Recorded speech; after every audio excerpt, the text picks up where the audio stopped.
Pam Bondi strode into the courtroom, confronting a judge who barely regarded her with respect. By the time she concluded her case, his smug grin had vanished along with the defense's assurance. The massive doors of the Hillsborough County Courthouse groaned as they parted when Pam Bondi entered. She moved with determination, her heels tapping sharply on the gleaming marble floor. The air was thick with the aroma of aged documents and bitter coffee, the typical ambience of numerous legal struggles waged within. Yet this particular case carried a distinct weight. The stakes were immense, and the adversary, a formidable corporate titan charged with deceitful conduct, had poured vast resources into their defense. At the head of the courtroom, Judge Richard Calloway presided atop his bench, eyes sifting through a hefty pile of documents. His face betrayed little emotion, but Pam noticed the faint quirk at the edge of his lips, a smirk. She had encountered that expression before. Amusement, doubt, the sort of disdain saved for lawyers deemed too inexperienced or too driven for their own benefit. Pam was neither, yet she understood precisely how the judge perceived her. She settled at the plaintiff's table, placing her leather-bound case file down opposite her. The opposing counsel, Charles Merritt, smoothed his silk tie. He was in his late 50s, the type of man who had forged a career on prestige alone, gliding on courtroom flair and wealthy affiliations. He scarcely cast a glance her way before directing his focus to the judge, radiating the demeanor of someone already assured of his triumph. The courtroom doors swung wide. Once more the jury trickled in, men and women from varied backgrounds, their expressions a blend of intrigue and weariness. Some fiddled with their spectacles, others squirmed restlessly in their chairs. Pam catalogued them mentally. She didn't merely see faces, she saw individuals, narratives, prejudices, aspirations, uncertainties. The bailiff advanced, his voice resolute. All rise. Judge Calloway cleared his throat, adjusting his robe as he sat seated. He declared, his tone relaxed, nearly offhand. He rustled his papers once more before peering over his glasses rims. Miss Bondi, I presume you're prepared to begin. Pam inclined her head. Yes, Your Honor. The judge exhaled through his nostrils, a trace of a laugh escaping. Well, let's hope this doesn't devolve into a spectacle, he murmured under his breath, just audible enough for the courtroom microphone to pick up. A few jurors swapped glances. Charles Merritt smirked. Pam remained unfazed. She merely opened her case file and retrieved her notes. This wasn't her first encounter with underestimation in a courtroom, and it surely wouldn't be her final.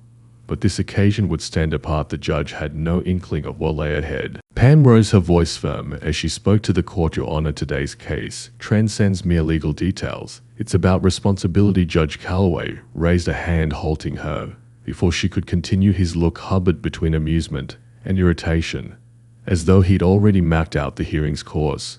Miss Bondi, let's not leap ahead. We're here for a preliminary motion, not a theatrical display. Soft laughter rippled through the courtroom. Pam held her poise across the aisle. Charles Merritt reclined in his seat, adjusting his cuffs with a smirk. He had stood here before, flanking deep-pocketed corporations, making issues vanish with legal jargon and well-timed favors. He was certain today would follow suit. Pam clasped her hands behind her back. Understood, Your Honor. But the evidence speaks volumes. The defendants deliberately misled thousands of people offering services they never intended to deliver. Judge Calloway sighed sharply, leafing through a file. That's a bold claim, Miss Bondi, one I trust you can substantiate. Pam met his gaze. I can, and I will. The judge raised an eyebrow, plainly unimpressed. Well, let's hear from the defense first, shall we? He turned to Charles Merritt. Mr. Merritt, enlighten us. Merritt stood, flashing a smooth grin. Your Honor, this whole case rests on sentiment, not substance. My client, a reputable financial entity, has adhered to all regulatory standards. If some individuals felt deceived, that's regrettable, but hardly unlawful. He paused for emphasis, then pressed on, his voice flowing with rehearsed ease. What we have here is a textbook case of a plaintiff attempting to penalize a thriving company simply because they dislike how commerce operates. There's no fraud, no trickery, just a misconception blown up to the scale of litigation. Judge Calloway nodded gradually, as if pondering Merritt's words. Then, with a glance at Pam, he let slip a faint chuckle. Miss Bondi, are we truly going to squander the court's time over a misconception? The comment stung like a rebuke, but Pam didn't waver. She let the silence linger, compelling the courtroom to dwell in it. The jury, the clerks, even Merritt. They all observed her waiting then. With measured calm, she lifted a document from her file. "No misconception, Your Honor," she said, approaching the judge's bench. "Just proof." She set the document before him. Judge Calloway adjusted his glasses, eyes tracing the text. His smirk dimmed slightly. Pam pivoted to face the jury. "What Mr. Merritt labels a misconception is really a scheme, a purposeful, calculated ploy to mislead customers into signing contracts they don't comprehend, because they were never meant to grasp them." She pointed to another stack of files on her desk. "And I have the evidence." The room shifted, the atmosphere altered for the first time. Judge Calloway's face tightened into something different, not mirth, not amusement, something nearer to realization. But Pam wasn't finished yet. Pam stood still as the silence grew denser around her. She let the gravity of her prior words take root, granting everyone in the room a moment to process what had just transpired. The judge, now fully attentive, tapped his fingers on the armrest of his chair, then glanced at Charles Merritt. "Mr. Merritt," Judge Calloway said, clearing his throat, "I assume you have an explanation for this." Merritt's poise wavered for just a fleeting instant before he straightened his tie and forced a laugh. "Your Honor, with all due respect, I fail to see how one document." Pam was already reaching for another, not just one. She returned to her table and drew out a bundle of papers, neatly bound pages, marked with highlighted clauses and footnotes. "I have over 50 contracts here, each with nearly identical wording, misleading customers into believing they were enrolling in low-risk investments, when in truth they were agreeing to terms that would leave them financially devastated." Merritt opened his mouth to protest, but she wasn't done. She flipped to a page in the first document, turned it so the jury could view, and read aloud. "Section 14B states that the company reserves the right to adjust annual fees based on projected market trends." That sounds benign, doesn't it? Except that in practice, projected market trends are determined internally, without oversight, allowing the company to hike rates arbitrarily, without notifying the customer until it's too late. She turned the page. "Section 22C, customers who attempt to withdraw funds early are subjected to administrative penalties." That phrase is vague on purpose, but in reality those penalties exceed the amount of their actual investment, leaving them with nothing. She turned another page. "Section 31. The company explicitly denies liability for market-driven losses, but what this clause omits is that my client's funds were never invested in the market at all. Instead, they were channeled into high-risk private ventures that enriched executives while leaving customers uninformed." She set the paper down. "This isn't commerce. This is robbery." The room fell utterly silent for the first time. Judge Calloway no longer appeared amused. He leaned forward slightly, hands clasped. Pam met his stare directly. "Now, Your Honor, I'm prepared to debate the legal definitions of fraud and deceptive practices all day long, but what I can't permit is for my clients to be brushed off as people who simply misread what they were signing. The only misreading here is the notion that this company thought it could escape accountability forever." Merritt was shifting in his seat, now his face rigid. "Your Honor, I move to dismiss these claims on the basis of." Pam cut in, her voice steady. "Your Honor, before Mr. Merritt proceeds, I'd like to present one more piece of evidence." She walked back to her files and pulled out a single-page printout, a leaked internal memo. She handed it to the bailiff, who passed it up to Judge Calloway. He skimmed the first few lines, and his jaw visibly tensed. Pam turned back to the jury. "This document, sourced from a whistleblower, reveals that executives within the company knew about these fraudulent practices for over 5 years.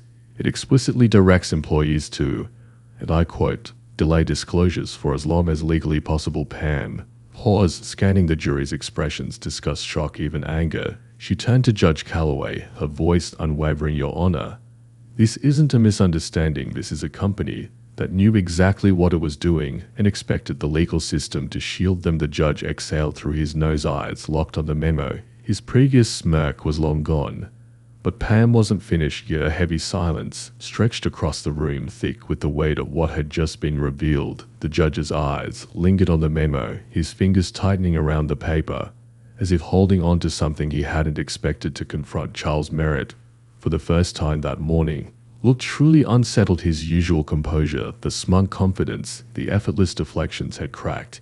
He cleared his throat, forcing a tight smile. "Your Honor, this so-called memo is nothing more than an unverified document. Its authenticity is questionable at best." And even if it were legitimate, it does not constitute evidence of wrongdoing. We can't allow Pam didn't let him finish, Your Honor. She interjected, her tone sharp. This document was obtained directly from a former employee of the defendant's firm. Not only did they confirm its legitimacy, but they also provided email chains where executives openly discussed these fraudulent tactics. She stepped forward, handing a second file to the bailiff. Here are those emails, dated, time-stamped, and pulled directly from internal servers. The bailiff carried the file to Judge Calloway, who skimmed the first few pages. His expression hardened. Merritt shot up from his chair. Objection. This is overruled. Judge Calloway cut in, his voice suddenly firm. He set the documents down, eyes narrowing. Mr. Merritt, do you have an actual legal argument? Or are you just here to waste my time? Merritt's mouth opened, but no words came out. Pam took a slow breath, steadying herself. The shift had happened. The power in the room had changed hands. She turned to the jury, her voice unwavering. For years, this company has hidden behind fine print, in vague wording, knowing full well that the people signing these contracts didn't have the legal expertise to fight back. They banked on confusion, on intimidation, and most of all on doubt. She let that word sit for a moment, watching as some of the jurors shifted in their seats. But today that doubt is gone, because now we have proof that they knew what they were doing, proof that their intent was never honest business, but deception. She turned back to the judge. And if this court allows them to walk away from this, then we aren't just failing my clients, we're telling every corporation in America that they can do the same, and that the legal system will look the other way. A murmur ran through the jury box. A woman in the front row, who had remained expressionless for most of the hearing, pressed her lips together, nodding almost imperceptibly. Pam had them. Judge Calloway tapped his fingers on the bench again, this time slower, deliberate. Then he looked at Merritt. Do you have any response to this evidence? Mr. Merritt, anything at all? Merritt hesitated. His usual tricks, his charm, his blush, his polished courtroom theatrics were useless now. Everyone could see it. The jury, the gallery, even the court reporters had stopped typing, waiting for his response.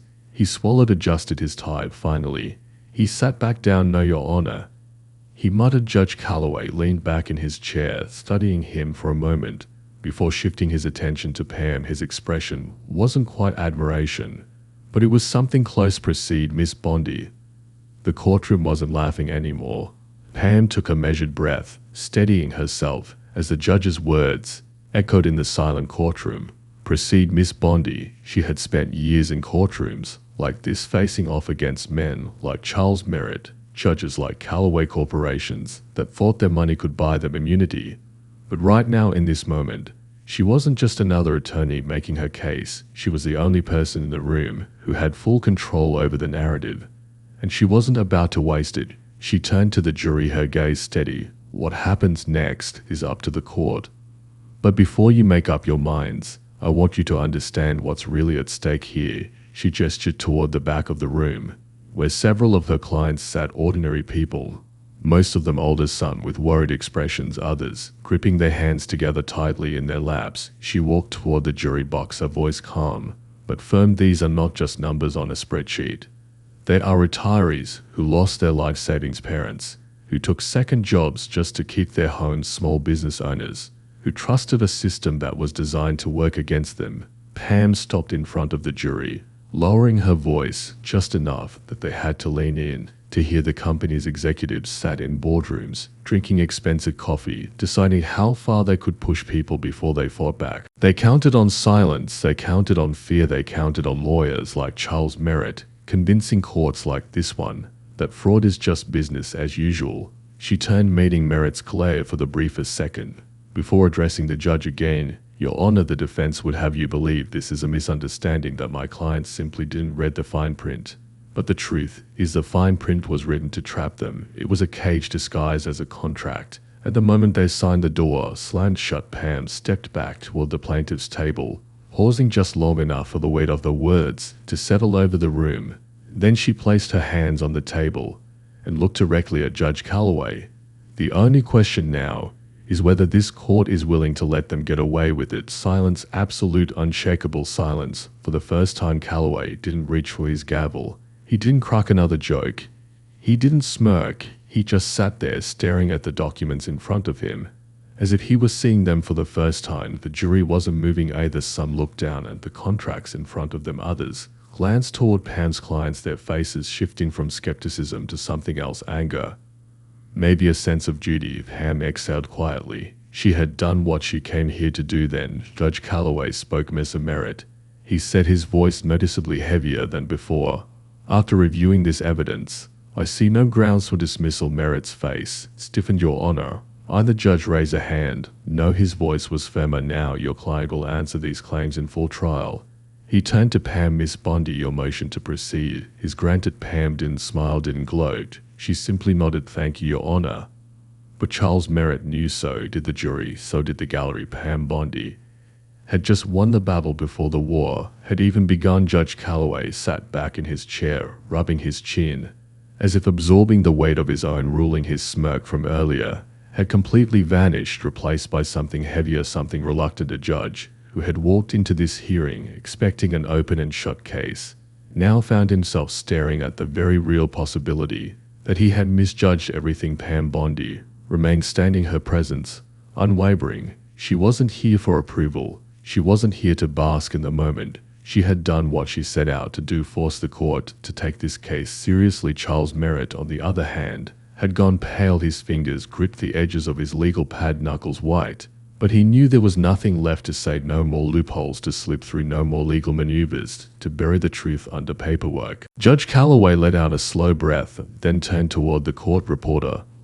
Let the record show that the defense's motion for dismissal has been denied. This case will proceed to trial. A murmur rippled through the gallery. Pam didn't react, but she felt it. The energy in the room had shifted permanently. Judge Calloway looked back at her, and for the first time, there was no condescension in his expression, no smirk, no amusement, just the realization that he had underestimated her, and worse, he had let himself be played by the very people she was fighting against. He straightened his robe, cleared his throat, then spoke directly to her. Miss Bondi, he said, his voice quieter than before, you've built a compelling case here today. Pam simply nodded. That was the goal, Your Honor. A pause. Then Calloway glanced at the documents one last time before looking at Charles Merritt. I strongly advise your client to reconsider their position before trial, he said, his voice carrying an edge that hadn't been there before. Because based on what I've seen today, I suspect they may not like the outcome. Merritt's jaw clenched. He knew what that meant. His client might have billions, but money didn't rewrite facts. And now the court was paying attention.